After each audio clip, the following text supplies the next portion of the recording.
Organão da Arte de Curar de Samuel Hahnemann. Nós estamos na introdução, na parte 7. Daí, presumir, fazer tratamentos causais ou empenhar-se em remover estas imaginárias supostas causas materiais da doença. Daí, suas constantes eliminações da bile através do vômito na ocorrência das febres biliosas, seus vômitos nas chamadas afecções estomacais, sua presteza em purgar as pituitas, as lombrigas e vermes quando há palidez na face, bulimia, dor abdominal e ventre proeminente nas crianças. Todas essas técnicas que se usavam antigamente para tentar recuperar a saúde da pessoa, a homeopatia tem até hoje uma técnica totalmente diferente, uma forma totalmente diferente de ver essas disfunções. E para isso, para cada disfunção dessa, tem um remédio específico que corrige magistralmente, sem grandes tormentos, sem grandes transtornos. Suas sangrias nos casos de hemorragia, e principalmente toda espécie de retirada de sangue, como sua principal indicação de inflamação, que ela agora, seguindo conhecido procedimento de um médico parisiense, como as ovelhas seguem o carneiro, mesmo para as mãos do açougueiro, julga dever encontrar em quase todas as partes afetadas do corpo, pretendendo eliminá-las com um número mortal de sanguessugas. Bom, cada um interpreta de um jeito. Ele está relatando um fato de que existia um médico parisiense que usava sanguessuga para eliminar o sangue das pessoas. E na tentativa de recuperar a hemorragia, na tentativa de recuperar a saúde, porque achava que ela estava com excesso de sangue. E que nem sempre nos adoecimentos, a maioria das vezes, é assim. Dessa maneira, ela acredita seguir genuínas indicações causais, tratar de modo racional. Além disso, a velha escola medicamentosa, que tem dominado até agora, acredita também ter curado radicalmente o doente fazendo um tratamento causal. Acha que curou porque tirou um nódulo, acha que curou porque tirou a parte que está inflamada, alguma coisa assim. Porque respeitemos todas as teorias, mas o raciocínio da homeopatia é: se você tem um caroço no braço, você tem psicose já indo para um cancerinismo, mesmo que seja benigno. Se for benigno, ainda é psicose, mas é uma neoformação. E a neoformação é cancerinismo. Então você tem que tratar o cancerinismo para que aquele nódulo não volte a aparecer. Simplesmente retirá-lo é contraproducente. Então, todos os momentos nós temos que parar para fazermos as devidas reflexões, para pararmos para pensar nas consequências de cada um dos nossos atos.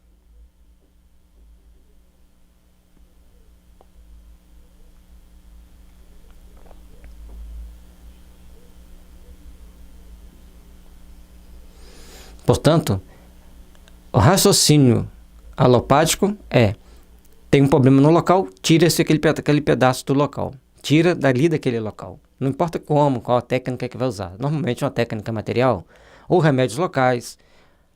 Aí vai ter todas essas técnicas deles que não é para a gente se envolver. E na homeopatia, você tem que tomar o remédio e esperar que aquilo ali venha assumir. Aí você vai falar assim: mas se a pessoa tiver um tumor e esse tumor não quer sumir? A experiência tem nos mostrado uma coisa interessante. Então, tinha uma pessoa com um tumor no cérebro e ele ia ficar com o lado esquerdo todo paralisado. Agora eu me confundi, se é o direito ou o esquerdo. Um lado todo paralisado. E é um tumor bastante grande. Aí um amigo dele chegou e pediu para a gente se a gente tinha alguma coisa que pudesse fazer. Indicamos o remédio. Ele tomou. Era para tomar um vidro. Ele gostou tanto do movimento, porque tirou do efeito, porque tirou as dores que ele sentia terríveis. Ele tomou 2. Fez a cirurgia. O médico pegou, abriu a cabeça dele para tirar o tumor. O tumor estava solto. Levantou e tirou. Passados 6 meses, tinha que tirar a raiz do tumor. Ele tomou novamente, aí tomou outros remédios para ajudar. O médico chegou, abriu a cabeça, pegou a pinça e o tumor soltou, sem uma lesão. Isso, gente, é uma vitória fantástica. Isso é uma vitória espetacular. Quase um milagre.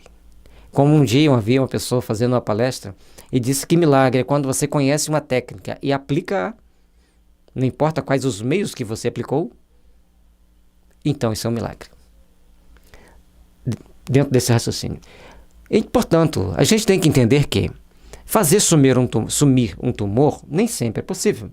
Mas você tratar o cancerinismo para que esse tumor fique mais fácil de ser retirado. Também teve uma amiga nossa que ela estava com tumor na suprarrenal. E era maligno. Ela tomou os remédios específicos para o cancerinismo, ela fez a cirurgia, retirou-se o tumor sem nenhuma lesão na suprarrenal, sem nenhuma lesão no rim e principalmente sem metástase.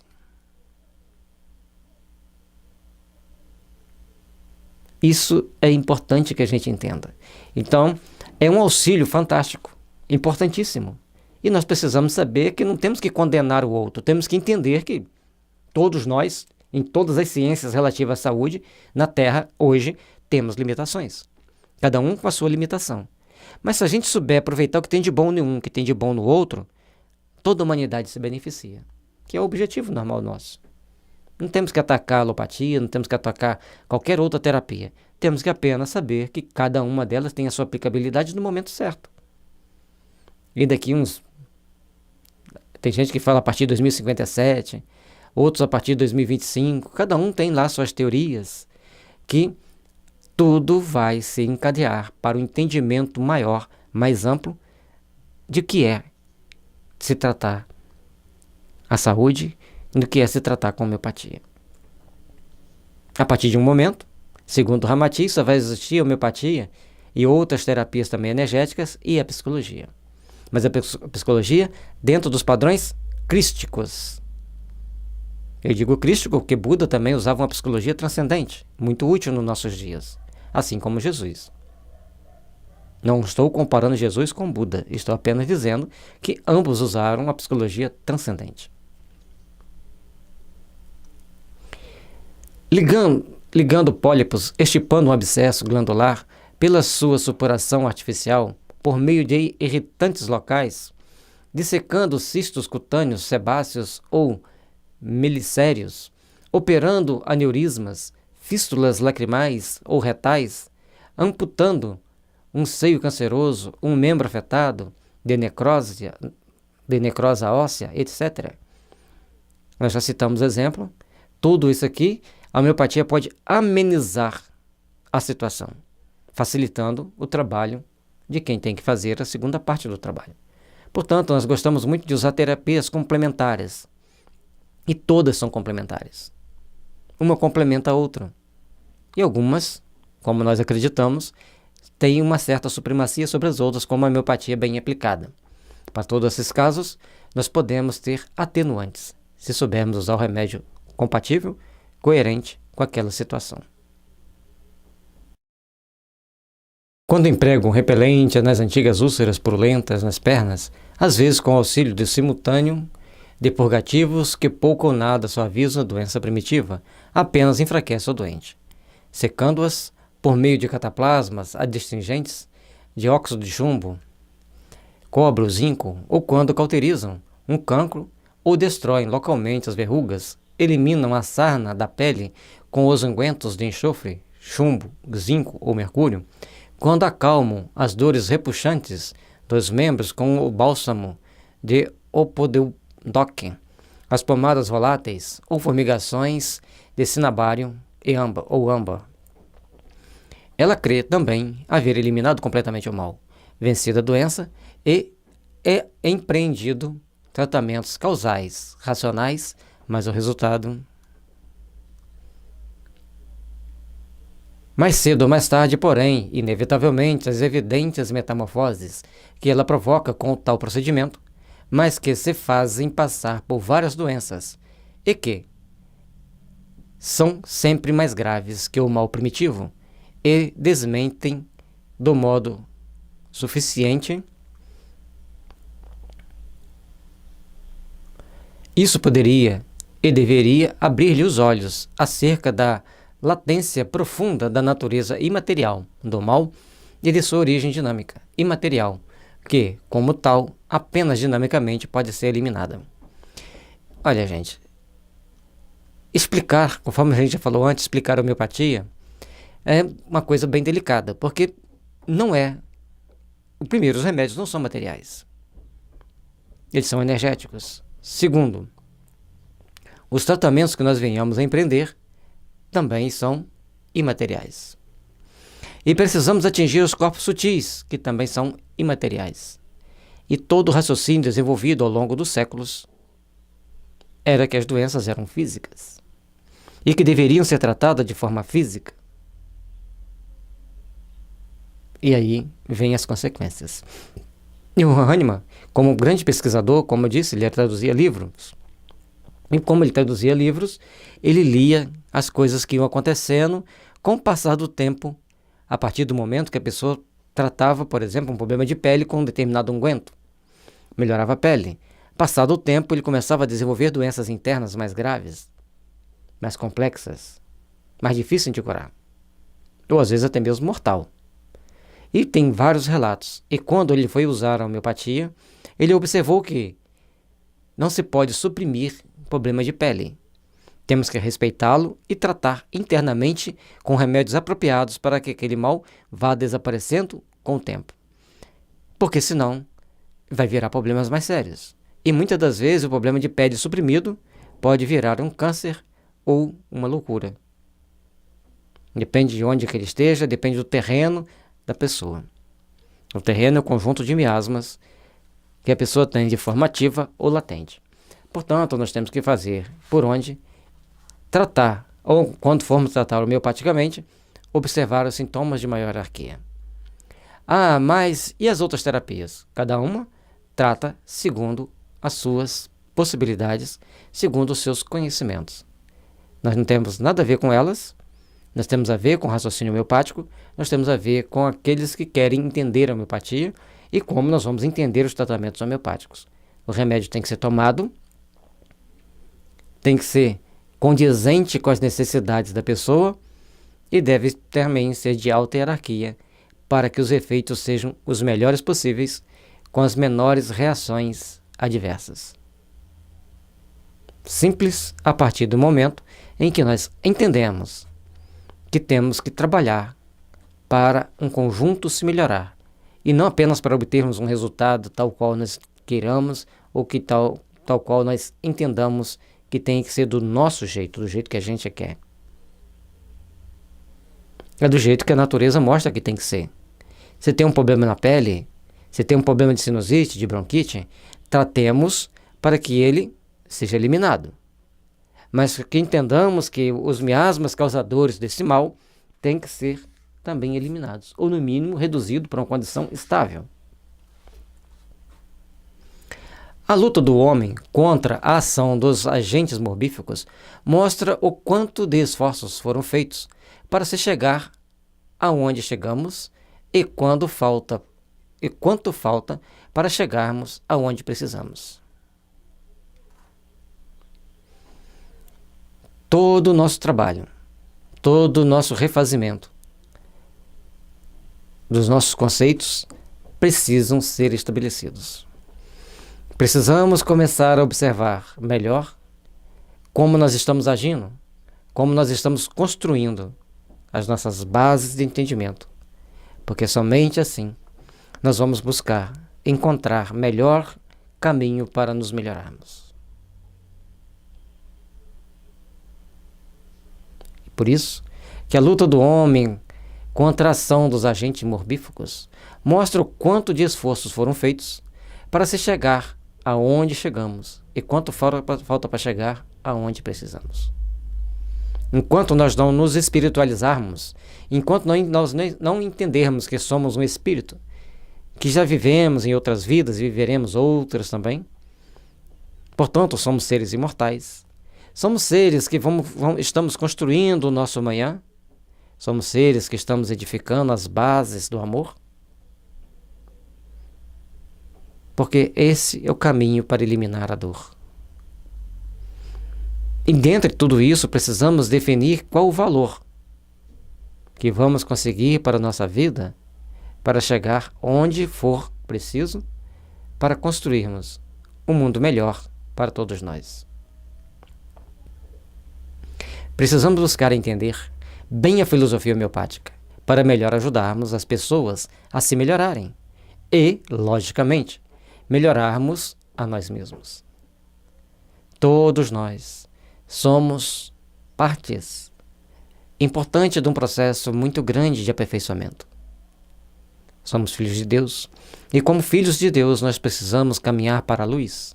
E quem caminha para a luz procura servir da melhor forma possível, procura trabalhar da forma mais compatível possível para o seu melhoramento, para colaborar para que o grupo onde você está inserido viva melhor. Trabalhemos, pois, por sermos melhores, para construirmos um mundo melhor. A aplicação do raciocínio cartesiano no ser humano está ultrapassada. Somos essencialmente luz e com a luz precisamos ser tratados, porque para a luz precisamos voltar. Ao estudarem a estrutura física do homem, viu que ele é apenas uma energia condensada. E essa energia é condensada porque tem uma energia muito maior, uma energia inteligente que o aprisiona, que junta, que aglutina essas células. Portanto, todos nós temos as nossas características próprias. Mesmo dentro da nossa família, temos nossas diferenças. No modo de pensar, então, nem se fala. O adoecimento precisa ser entendido como uma ação dinâmica dos corpos sutis. Esta ação é controlada pela consciência do espírito, que, por sua vez, recebe os impulsos de polarização das leis de Deus. Este mecanismo é de uma perfeição tão grande que inexistem palavras para o descrever. Nós precisamos entender o seguinte: existe uma lei divina que regula toda a nossa vida, toda a nossa existência. Então, em cada etapa da nossa vida, nós cometemos atos bons ou maus. Nós cometemos ações que nos ajudam ou que nos prejudicam. E dentro desse conjunto de forças e de fatores, nós vamos caminhando, até que um dia consigamos estar em melhores condições. E para que estejamos em melhores condições de saúde, de vida, precisamos entender as interações que tem dos corpos sutis com o corpo físico. Porque as doenças não são um castigo de Deus. É uma bênção divina para eliminar as toxinas que aí estão presentes na nossa vida, na nossa estrutura psíquica, nos nossos corpos sutis. E ao entendermos como que a interação desses corpos físicos, mental, emocional, etérico e todos mais, ao sabermos que ali, nesses corpos sutis, é que está a geratriz de todos os adoecimentos, usando os remédios para atingir esses corpos sutis, nós vamos obter a saúde que tanto precisamos. E como que a gente vai saber que tem toxina no corpo sutil? Através da entrevista, quando a pessoa relata seus sintomas, e a gente encaixa esses sintomas em um determinado remédio que tem características muito similares. Então, essas toxinas são eliminadas das mais variadas formas e a pessoa começa a ganhar mais saúde, ganhar mais qualidade de vida. Mas podemos entendê-lo fazendo uma analogia com um circuito. Antes de vir para cá, quero ver uma outra coisa aqui. Então, essas leis de Deus, em cada encarnação, nos dá a oportunidade de repararmos nossos erros, de aperfeiçoarmos nossas tensões, nossas dívidas. E é assim que nós devemos nos portar para que a gente tende a ser melhor, para que a gente consiga ser melhor, para que a gente consiga construir um mundo íntimo nosso de uma forma melhor. E por isso que em cada encarnação nós começamos a eliminar determinadas toxinas, a termos determinados padrões de comportamento, a vivenciarmos determinadas experiências das mais variadas. Na riqueza, na pobreza, na sexualidade, no nosso trabalho diário, um é engenheiro, outro é médico, outro é professor, outro é químico. Ou seja, o campo de trabalho do Senhor é amplo. Em cada fase dessa nossa vida, nós estamos passando por aperfeiçoamentos, por treinamentos, para sermos melhores, para estarmos mais preparados, para enfrentarmos as adversidades do futuro. E é por isso que esse mecanismo da estrutura perispiritual, a gente vai fazendo analogias para poder entender. Portanto, vamos fazer essa seguinte analogia. Nós podemos entendê-lo, os corpos sutis, fazendo analogia com um circuito realimentado como o Master-Slave, e a tensão de polarização é a energia que emana de Deus. Então, o circuito Master-Slave é o circuito de memória. Nossos computadores têm a memória porque a energia que entra, ao sair, ela manda uma parte para realimentar a entrada. Se não tiver essa realimentação, não vai funcionar. E esse, lógico, que vai seguir a uma sequência de pulsos. Lógico que você vai falar assim, mas o Master Slave hoje não existe mais, mas a ideia do Master Slave está impressa em todos os circuitos miniaturizados que existem. Portanto, se cometermos um erro, algum deslize frente às suas leis, às leis divinas, a tensão de polarização sofre alteração e o circuito se desestabiliza e provoca uma deficiência de interação entre os corpos sutis, que, por sua vez, gera as energias deletérias, que, por sua vez. Então, cada parte, cada etapa das leis divinas que a gente negligencia dá uma falha na alimentação.